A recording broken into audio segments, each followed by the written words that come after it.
Listen to the Vibes, hosted by Coyote Night. Listen in for some positivity and good times. The views and opinions of our guests may not necessarily reflect those of the host or the Vibes broadcast network. Listener discretion is advised.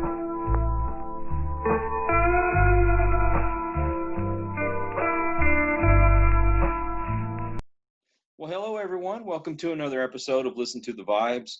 I'm very privileged to have Mr. Rob Reed with me today. He is a voice actor, and he's a Longhorns fan, just like me.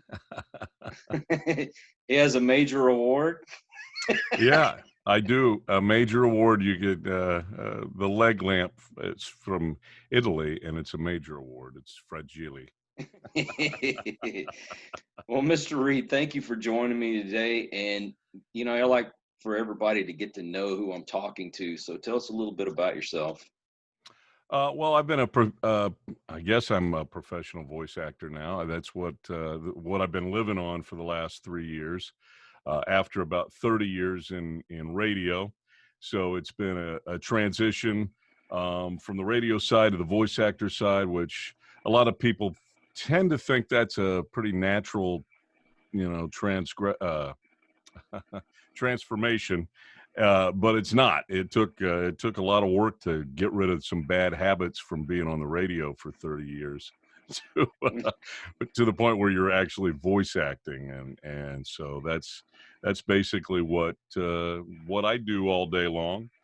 Everything from I do a lot of car commercials, mainly trucks, and I also do a lot of radio imaging, which, if you don't know exactly what that is, that's the big voice that you hear in between songs that brands the radio station. And so those two genres primarily is what I do mostly, along with some other narration pieces, explainer videos and commercials of all kinds. So that's it in a nutshell. You do documentaries? I've done a couple of them, and I would really like to do some more work in that line. It's very tough, and you have to be connected to the right agents and producers in order to get in the door. Now, once you're in the door with somebody like the Discovery Channel or National Geographic, then you become an approved voice for them, and they reach out on a regular basis. So still trying to connect the dots as far as documentaries go, but yeah, I would love to be doing more of that. So have you ever thought about maybe doing animation or anything like that? Well, yeah, I have a little bit, and that goes along with video games too. With animation, of course, COVID-19 has changed a lot of the way we record different projects. But for the most part, if you're doing animation, you pretty much have to be in LA. Um, Video games is a little bit different. A lot of that stuff gets done in Dallas. And we do have some producers here in Austin too. But the animation stuff is, I'm just not a great character voice for the most part. I did get the pleasure of doing one of those early on in my voiceover career. Was a pilot for an animated show that kind of never got any legs. But who knows? Someday it may get picked up by some network, and it may grow. They tend to do that sometimes. Yeah. So exactly how did you get into all this? Actually, through a radio buddy. We had worked together about 10 years before that, and he really started being successful in Las Vegas. And he was still working in radio at the time, and he called me and he said, "Dude, you got to get into the voice acting world." And I played around with it for about a year, and then I got serious, and it's turned into a lifestyle. Very passionate about what I do, and you know, you're always working. It's not like a 9 to 5 gig. There may be an email that goes off tonight, and they say I need 3 truck commercials by tomorrow morning, and that's just the nature of the beast. So It's good to be working. Oh, no kidding. Especially nowadays, right? Yeah, exactly. But it's got to be exciting. I mean, even though you're behind the scenes and your face is not up front for all this, it's still, how does it feel? Yeah, it's well, it's the I think going back to the radio time, one of the things I always loved about radio and production for the most part was taking a raw piece of copy that's on a sheet of paper, and then you create basically the theater of the mind, um, with the writing and the production, and I think a lot of that carries over to the voiceover world. It's a pretty competitive place, a pretty competitive world, but one of the great things about it is most of the people that are involved in it are very caring and giving to one another. It's not really as cutthroat as you might think. And so that part of it is great too. Um, One of the other interesting aspects is we do a lot of work remotely. So I connect via the internet to producers maybe in Chicago or Denver or Minneapolis or wherever they might be, and they can direct me and record me over the internet in a studio quality setting, which makes it pretty interesting too. So that's a little different than I thought it would be in the very beginning. Well, from what I see, you got a pretty good setup there.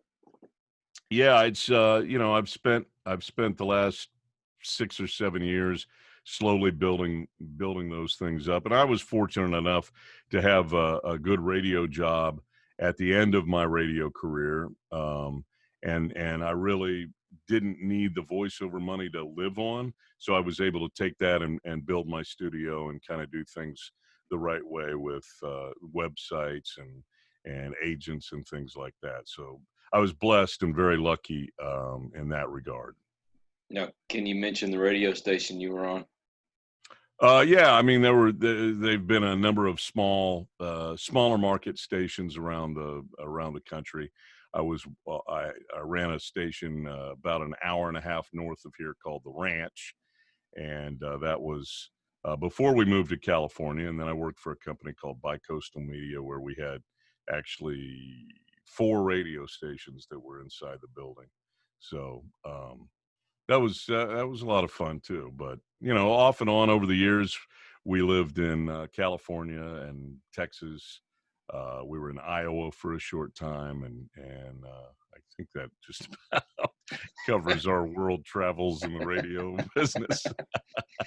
Well, I got to tell you a little story. A friend of mine that I worked with, we worked for the city of Pasadena for years, and we started hanging out. And his brother was a DJ on one of the oldie station in Houston, 107.5. I don't know if you know about Hmm. that or not, but it was Right. when they played 50s and 60s and a little bit of Nice. 70s music. It was before they became the Eagle, but he was doing weekend, and he invited us up to see the studio. Man, I was so excited because I mean, 93Q was in there, 107.5 is in there, I think 92.9, just all these different stations, and I go Right. in, and there was barely enough room for all three of us to fit in that place. Yeah, yeah, I've been a part of that too. Some of our studios were not very big, just enough room for one guy most of the time. He was trying to show me, like, whenever they have callers call in, and you have to do that quick editing and bleep stuff out. And he goes, "Oh, you got Right. to do this, you got to do this, got to do this, got to do this, got to do this." I'm like, "How the hell do you remember all that stuff?" Well, because it kind of becomes second nature, as you run the board and you get used to how the room is laid out. Most of us could usually close our eyes and do a lot of that stuff because it was just you learn to be able to do four other things while you're talking to somebody on the phone, or you have to really you have to really get in the habit of multitasking and do it quickly, especially if you're cutting up a phone bit that you got to insert into the next break. Right? It takes me 30 minutes to do something simple like that. I don't know how y'all can do it in 30 seconds. I'm gonna tell on myself a little bit. We were in there, and they had everybody's from the station's phone number up on the wall, and took a quick picture of it.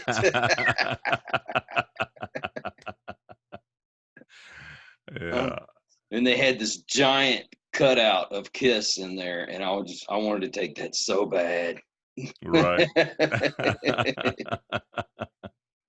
Well, to be honest with you, that's what I wanted to do when I graduated high school, was to get into broadcasting. But what held me back is I hate my voice.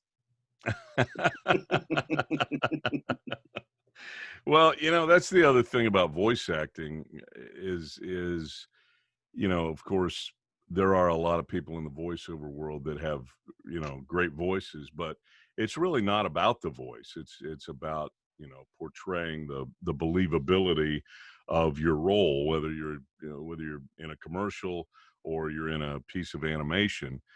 Being a believable character doesn't really have anything to do with the sound of your voice, and that's one of the great things that we have found. In fact, a couple of my favorite people in the industry sound like little bitty kids when they talk, and they're full grown adults. But the fact that they have this very unique voice lets them portray a completely different character. Sorry, that must be my wife's phone. Some kind of alert going off. Of course, that's going to happen while I'm in the middle of the show. Right. But yeah, I really wanted to, and yeah, I've fought stuttering most of my life, and you're like, wow, you're doing a podcast and you stutter, but I think I've pretty much handled myself pretty well over the years. Yeah, it's hidden very well. I would never guess that. Well, sometimes my mind overthinks my mouth. So, you know. We all go there, I think. So, any future plans or any future projects that you can talk about? Well, the virus has really changed our world, and in every industry, obviously, but in the voiceover world, things you got when the shutdown happened, or the slowdown, whatever you want to call it. When that happened, it affected all of us a little bit different in VO. For me, I saw things were okay in April. They were a little slower, and then in May it got really scary. But since the 1st of June, things have kind of bounced back. Now, I had other friends who specialized in having that very caring voice, very caring delivery. Right, when we saw all of the brands and the commercials, uh, we got so sick and tired of hearing, in this unprecedented time or in these challenging times. It was the same message from every company, over and over again. And I think, we as consumers of media got a little bit worn out with that, and it lost its effectiveness because, we felt at that point, then we kind of felt like people were talking at us instead of to us, which Yeah. is always one of the things that you want to be able to do, especially in commercial voiceover. So for me, it's continuing to audition every day. I do somewhere in the neighborhood of 10 to 15 auditions a day, and of course, most of those are all top secret when they come out. But they're everything from commercials for uh, what came up the other day. All of a sudden, now I'm drawing a blank. Um, I want to say it was a Procter and Gamble product was one of the things that came up, and you audition for all of those things, along with many other voice actors along the way, and so auditions kind of turn into your job. You also do paid work at the same time, hopefully, and then when one of those auditions hits, then that's a good thing. So it's that's the other part of the job that makes it exciting though, because you're constantly working on things that, first of all, you have to keep secret. In many instances, we have to sign a non-disclosure agreement, and we can't talk about it for a certain time. Then other times, they want us as voice actors to talk about it so that we kind of spread the word on our social media channels. Sometimes that's a good thing. And then there are other times when they don't want that at all. It just kind of depends on the campaign or the project or whatever the case is. And then, when you do get a chance to see it or hear it, it's always a treat to be able to share that with, whoever on Facebook or Twitter, LinkedIn, wherever you kind of run your business from. So, Right. yeah. So has there been anything really oddball that you've had to do for advertising? As far as voices go, I guess one of the most interesting things that I did was I played, well, two things. I've done some slot machines, which are always kind of fun. So you get a sheet of the different things that they want you to say, and then those are of course programmed in when they hit a jackpot or they hit a bonus zone or whatever. Those are fun. Also got to do the voice of a I think they're called Roombas, the vacuum cleaners that go through the hardwood floors. Oh, So I no. was they hired me to be the voice of the tech problem. So if there was a code, whatever the code was, I would have to read the code, and then I would give the command and say, here's what you need to do. And then I guess that speaks. I think it was the ninja, the room ninja or the shark ninja, something along those lines. But it was actually produced in Poland, is where the company was that was producing it, that sent it back. And that's the other interesting thing, man. A lot of the stuff that we do gets produced overseas, and you would think that they'll do things in other languages, but they a lot of the time they want an English speaking actor, to narrate or do whatever on those projects. So that's kind of cool too. So you have to reach out globally, with a lot of your marketing efforts and outreach. So what's been your favorite project so far? My favorite project might be that animation gig that I was telling you about from the very beginning. That was I got to drive to LA and audition, and I lived about 1,500 miles away. So I took a couple of days off, and we drove to Culver City, California, and we actually I auditioned at the studio where they filmed Gone with the Wind, Oh, and wow. won the audition, and then they flew me back down to LA about a month later, and we recorded that session. So I was actually in a in a studio instead of in my own home studio.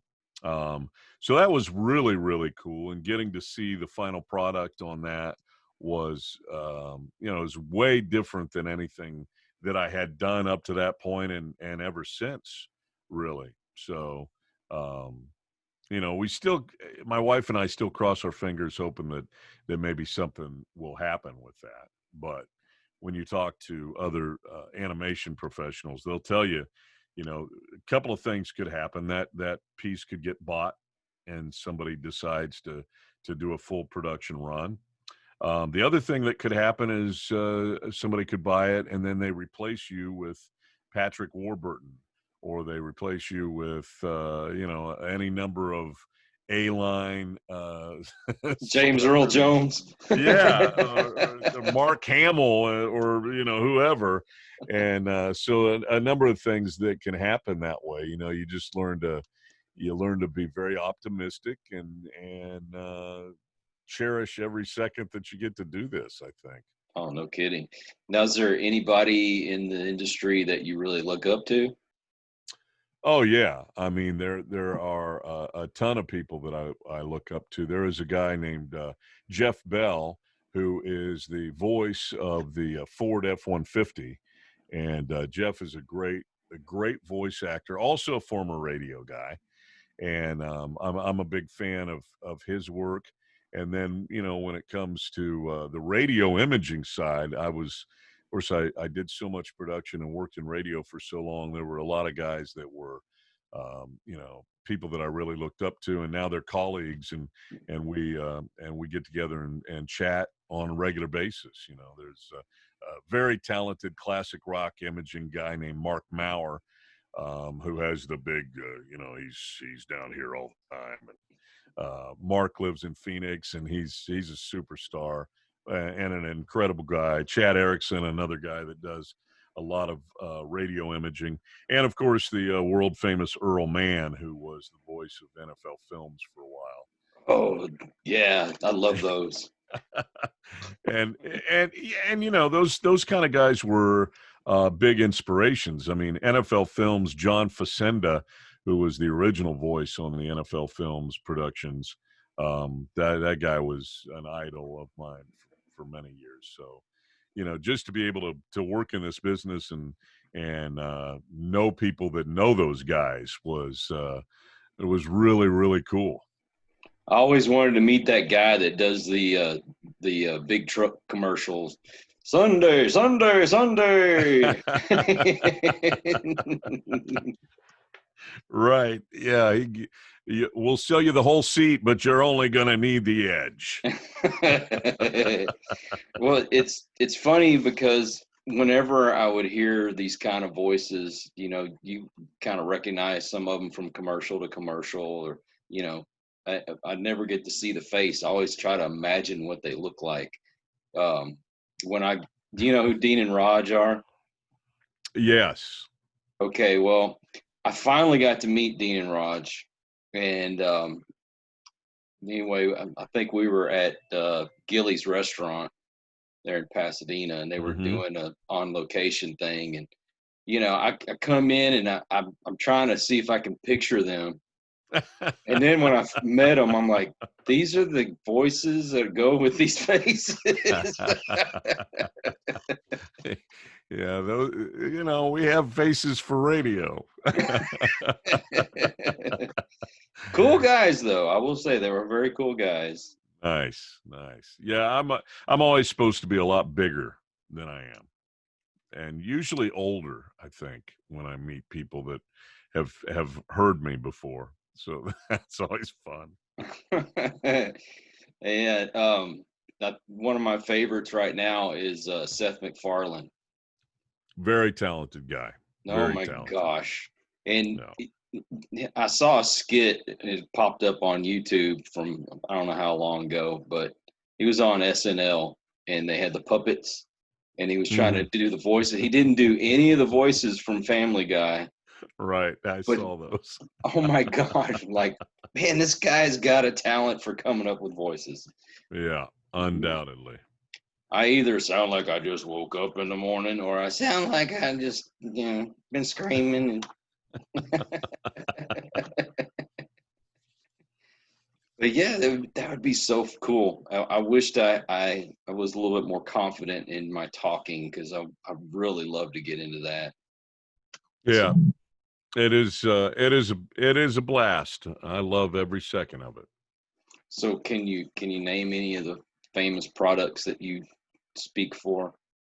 Yeah, I was really excited to get to be the voice of the Toro Super Recycler push mower, which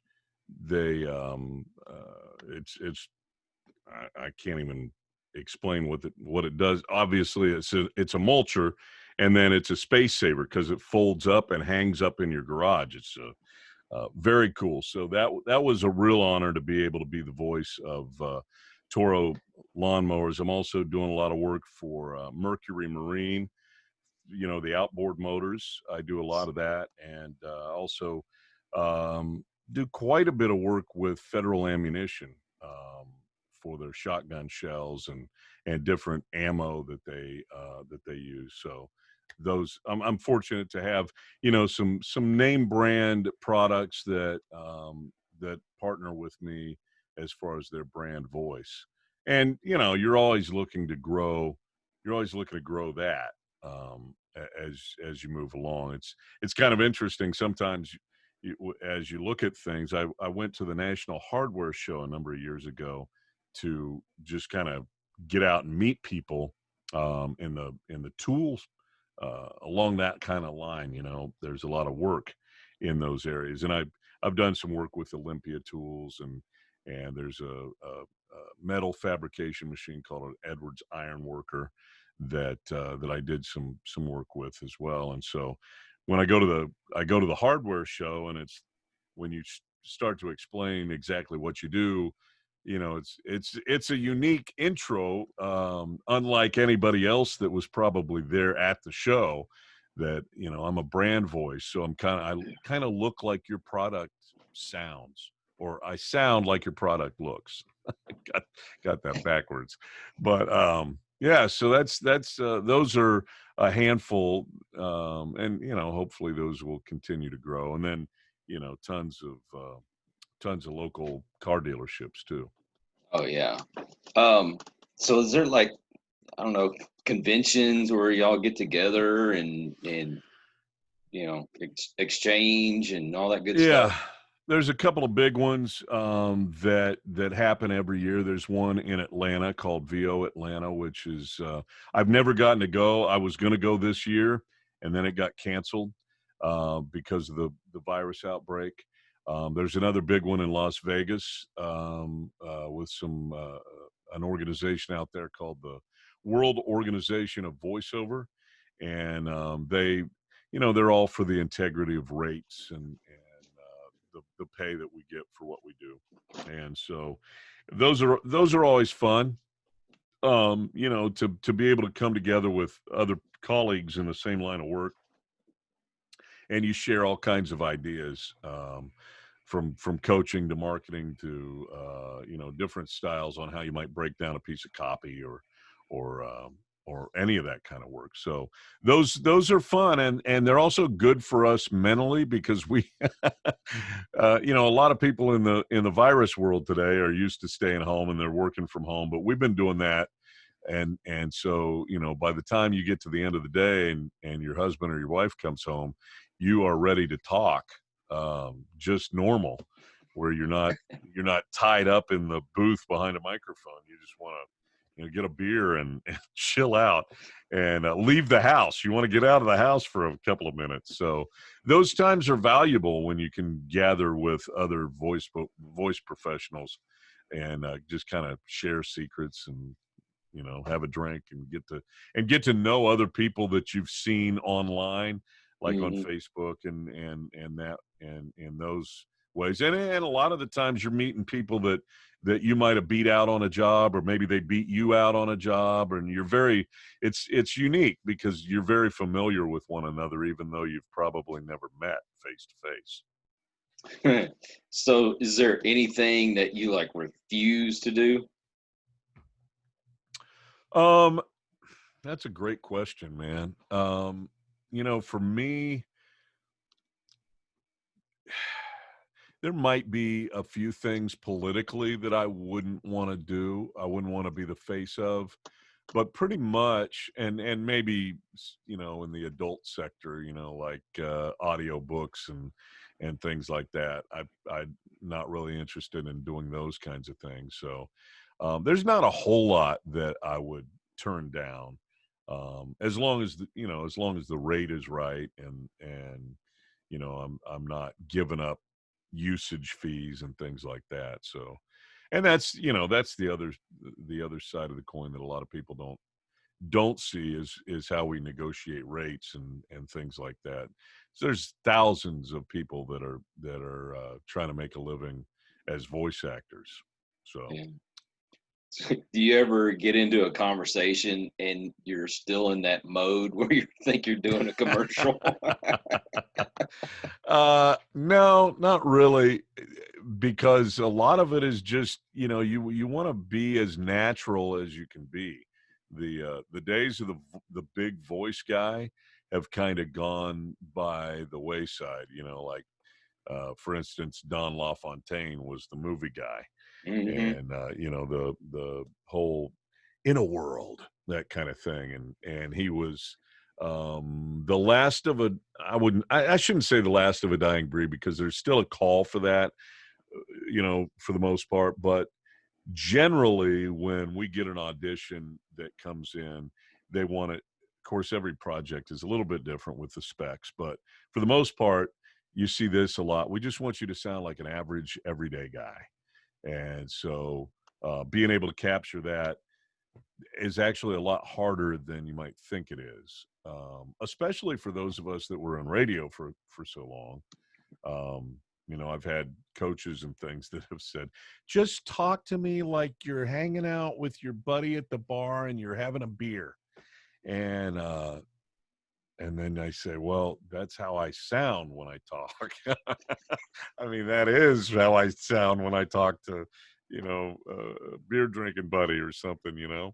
So um, that's been probably the biggest adjustment is that side of it, not so much being in the voice of whatever brand you might be doing at that at that time. Right, right.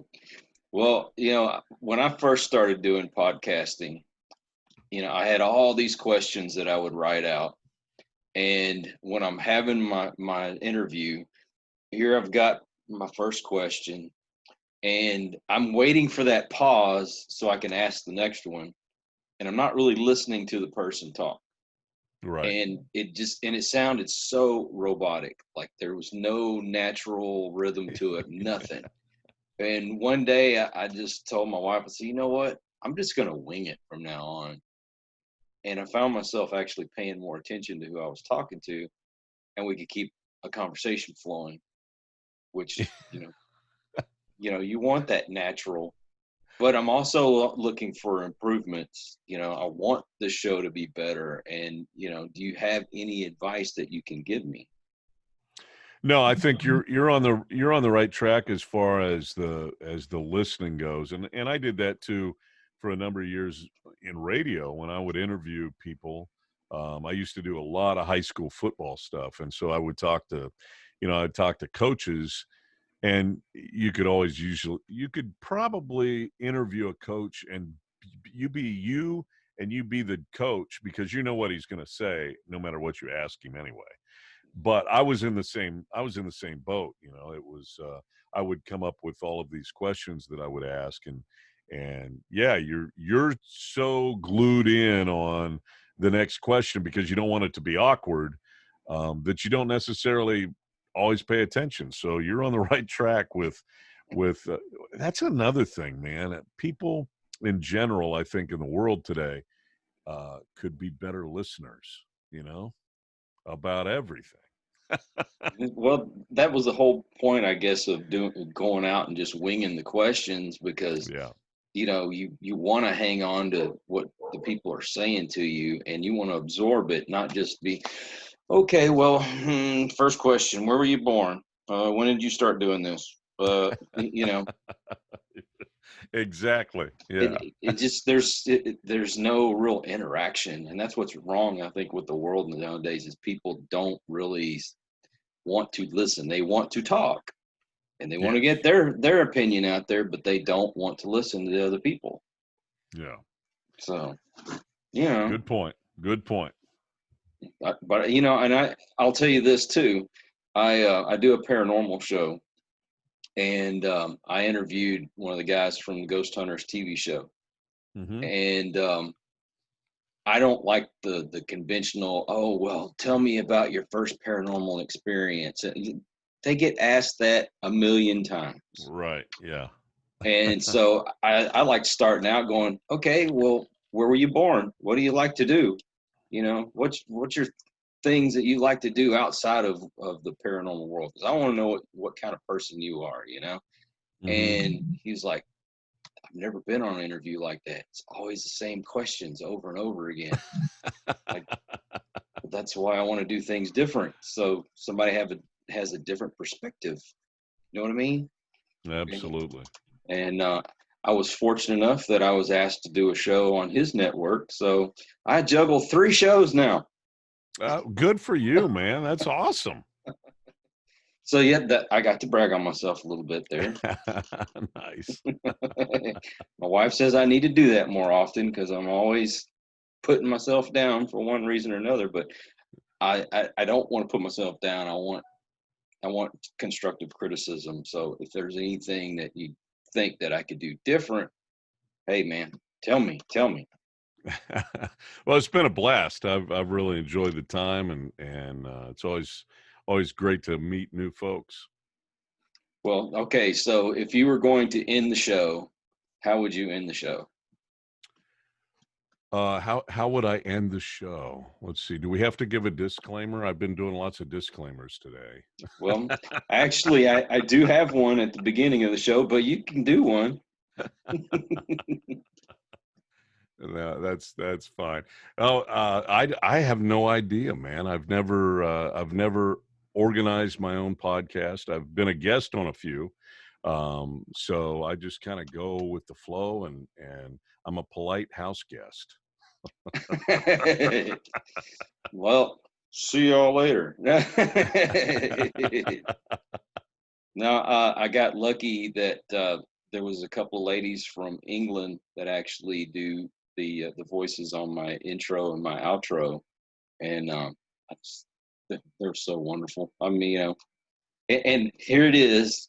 Who would have thought they're on the other side of the world, and within 30 minutes, I've got an audio file that I can add to my music. So what a wonderful world we live in. It is a wonderful world. I agree. The technology is awesome. If the 5G doesn't kill us. That's a different podcast, right? Yeah, we won't get into that. That'll be our next subject, conspiracy theories. Well, have me back, because I've got a bunch. Well, you know what? I just may have to do that on my other show. So all right. if you'd like to do that, we may dedicate a show to it. Right on. Well, Mr. Reed, thank you so much for your time, man. Yeah, thank you. I had a blast. If can I get my website punched Yes, in I was going to say, tell people yeah. how they can get a hold of you and check you out and all that kind of stuff. On all the social media, most of it's Rob Reed VO, and then my website is robreedvo.com.